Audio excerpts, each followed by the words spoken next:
Welcome to this in depth lesson on the fundamental genres of poetry and drama, two essential pillars of world literature. Our goal is to provide you with the essential tools for a critical and informed analysis of these art forms. We will focus on the analysis of the poetic text, revealing its structure and internal mechanisms. We will also examine the construction of the theatrical text, understanding the conventions and peculiarities that make it unique. To better contextualize, we will include a brief historical excursus that will retrace its salient stages. Poetry is a vast and fascinating universe, a language capable of touching the deepest chords of the human soul. To fully understand it, it's useful to distinguish its fundamental genres, which characterize its purposes and forms. The first genre we encounter is epic poetry, dedicated to the narration of heroic events and memorable deeds. These often involve stories involving deities, legendary heroes, and collective destinies celebrating the values of a civilization. Lyric poetry, on the other hand, is the primary aim of expressing personal feelings and moods. It is an intimate song of the self, reflecting the poet's joys, sorrows, loves, and individual experiences. Finally, we have dramatic poetry, which is distinguished by its structure based on dialogue and action. This genre is closely related to theater, as its events are designed to be represented and experienced through the character's words. To decipher poetry, we must arm ourselves with specific analytical tools. These allow us to go beyond superficial meaning and grasp the author's depth and intent. Metrics is the discipline that studies the rhythmic structure of verse, the internal beat of poetry. It is based on the harmonic combination of stressed and unstressed syllables, creating a distinctive flow of sound. The correct placement of accents and syllables helps define the rhythm of the composition. This rhythm is not only a matter of aesthetics, but also conveys the emotion and meaning of the text. A fundamental element of meter is the presence of rhyme, or the identity of sound between words at the end of lines.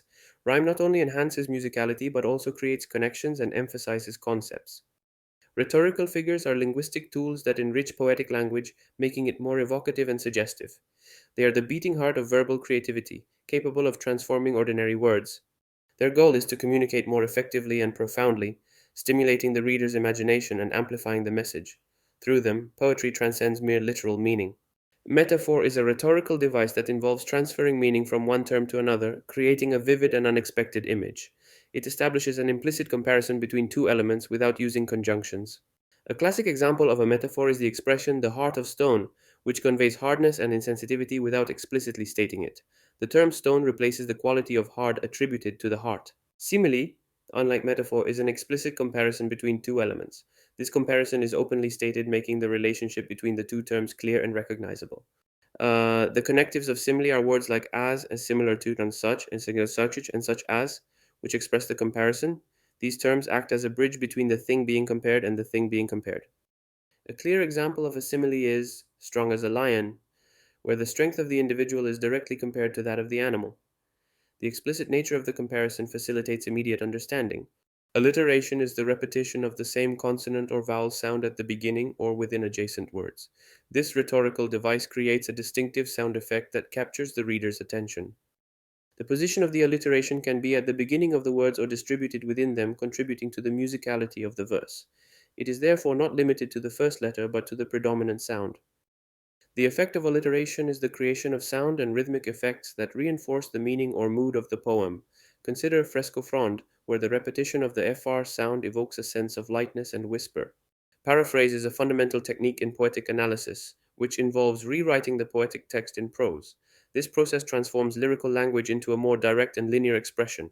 The primary goal of paraphrasing is to clarify the literal meaning of words, expressions, and complex syntactic constructions. Poetry often uses archaic terms or figures of speech that need to be translated. The function of paraphrasing is to make the poet's message accessible to the reader, facilitating comprehension. It is a preliminary step towards a deeper analysis, which does not replace interpretation but supports it. The main benefit is that it helps us understand the deeper meaning and nuances of the text. Without a clear understanding of the literal meaning, it's difficult to grasp metaphorical or symbolic intentions. Through paraphrasing, the author's intentions and nuances of language that might otherwise be overlooked are revealed. This process dismantles the text and reconstructs it, exposing its internal logic. Theater is a millennia-old art form that has always fascinated audiences, showcasing the complexities of human existence. Here, too, distinguishing genres helps us navigate this expressive richness. Among the major genres, tragedy deals with serious and dramatic themes, such as fate, suffering, death, and moral conflict. It is a genre that explores the deepest challenges of humankind and its inevitable downfalls. Tragedy's defining characteristics include high ranking figures, often kings, princes, or heroes whose actions impact entire communities. The ending is almost always tragic, bringing catharsis to the viewer. Comedy, on the other hand, focuses on comical, light-hearted, and often grotesque situations. Its purpose is to entertain and provoke reflection through laughter, revealing the funniest or most absurd aspects of everyday life.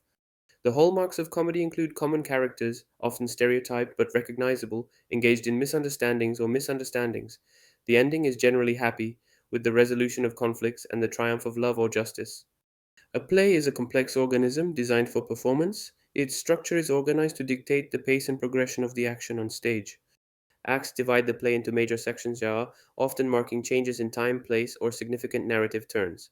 Traditionally, a play may consist of one, three, or five acts, depending on its complexity. Scenes, on the other hand, change with the entrance or exit of characters, indicating changes in the composition of the group on stage.